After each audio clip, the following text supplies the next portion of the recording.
Hello and welcome to the San Jose State University Instructional Design Tutorials. Today we will be exploring on how to schedule and start meetings in Zoom. To start off, make sure you have the Canvas or the Zoom login page open. The link to the SJSU Zoom login page is below in the description. The steps for starting a meeting will be roughly about the same. For Canvas, first log into your account. Make sure that you have set your Canvas email to be your SJSU email, or else Zoom integration in Canvas will not work. To fix this, go to your Canvas account by clicking Account on the left-hand side navigation bar, and then Settings.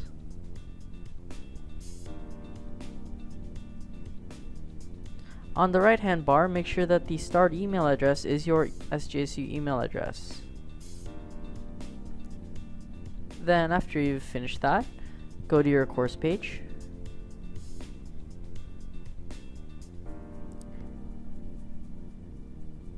Click on Zoom on the left-hand side navigation bar. Click on Authenticate and authorize your account. You can schedule a meeting by clicking Schedule a New Meeting. We'll be filling out the details for this meeting. First, the name of the meeting. We'll call it Example. And the description is optional.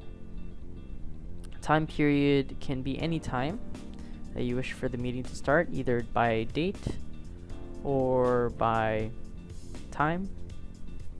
You can also set the duration for the meeting and the time zone.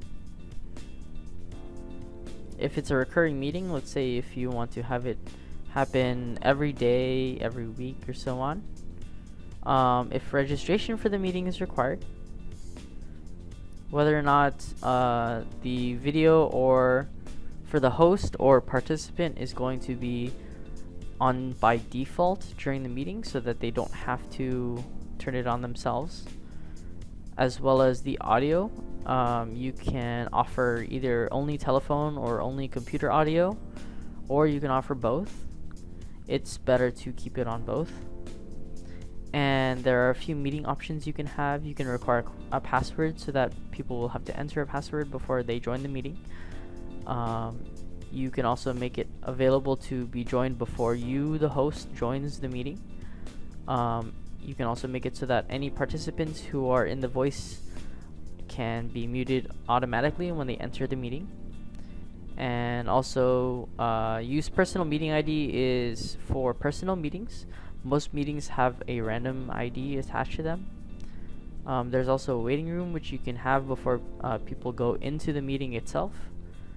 And you can also record the meeting automatically instead of having to start the recording inside of the meeting. If you'd like to add additional hosts for the meeting who can control the settings and other things inside of the meeting, you will need to put their email here. When you're done with all your settings, press the Save button.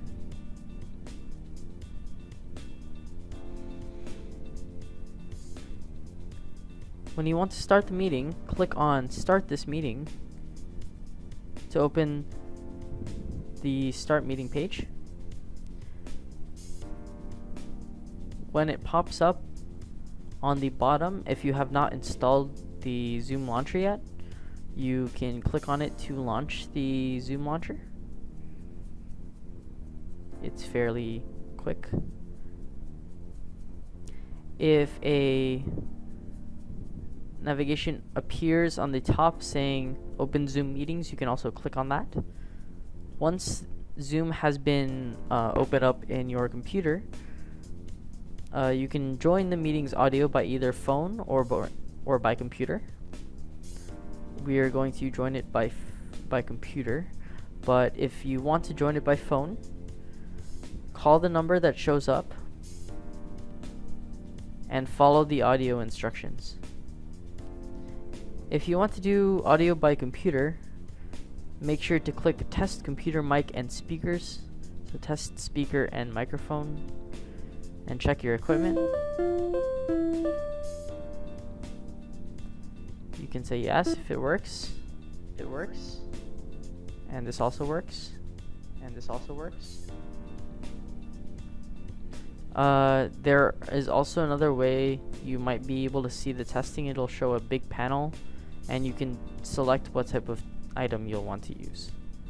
So make sure that the correct input and output devices are selected in the drop downs when you test your speaker and microphone.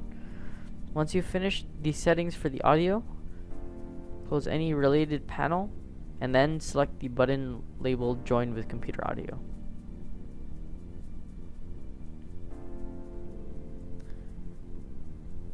If the Zoom launcher doesn't log in to your control panel, which is here, you can log in either through email or by SSO. SSO is the login that San Jose State uses for generic logins. So you can click on this, and if you're already in the system, you just type SJSU and then press continue. It will log you in through SJSU's account, so we'll log in through my account.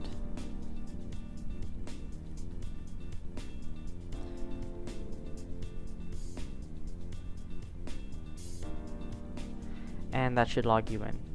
You can use this to return back to the meeting, see your schedules for meetings, and other items.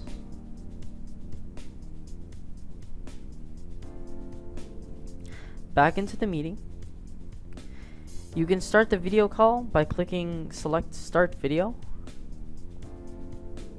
Like so, you can see a face, and I will stop the video.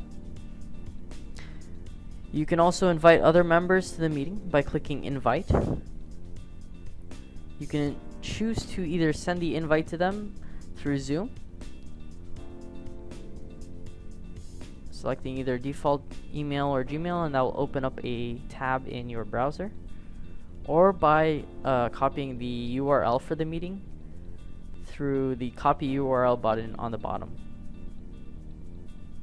If a person I'd like to join the meeting will use the URL, I will send them the URL and they will put that into their browser, and it will open up a meeting for them there. If you're the host of the meeting, you can also manage the participants in the meeting. Click on Manage Participants. In this panel on the right hand side, you can mute and unmute participants, rename them,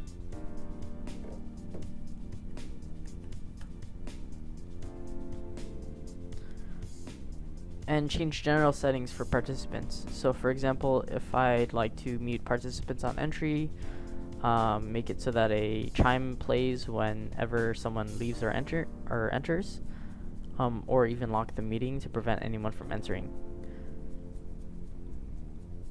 You can also share your screen by clicking on the Share Screen button.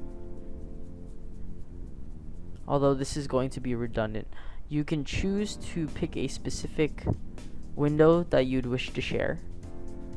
And there are also advanced items, a portion of the screen, only the computer, the sound that you're using, or content from a second camera.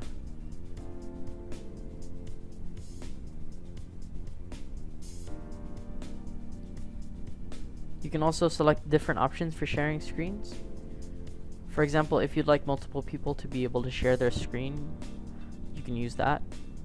And there are advanced sharing options, allowing multiple participants, allowing only the host or all participants to share their screens, and if someone else can override someone else's screen sharing during the meeting. If you'd like to participate on text chat, you can select chat. You can text chat with specific people in the chat as well. Here you can select, instead of to everyone, there would be a list of all the available people in the chat.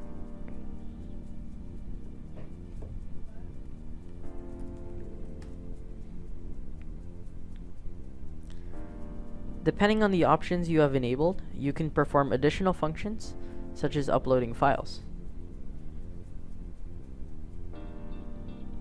I will cancel this for now. You can also record the meetings.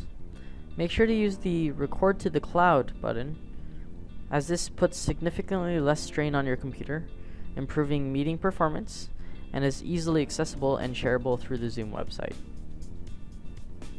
You can also assign students to breakout rooms for group exercises if you wish, by clicking Breakout Rooms.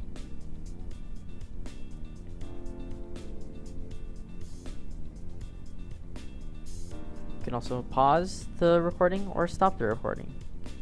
To show full screen, make sure that you have a video set up or a screen sharing set up, and then you can click the button labeled Enter Full Screen on the top right over there, and that will send you to full screen. You can also exit full screen by clicking that again. If you'd like to end the meeting, click on the End Meeting button. You can end the meeting for all people by clicking End Meeting for All, or let the meeting continue but leave the meeting yourself by clicking on Leave Meeting. Since we're the host, we'll click End Meeting for All.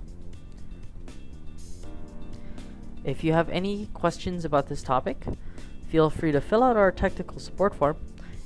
The URL is in the description below for both the technical support and our general support website.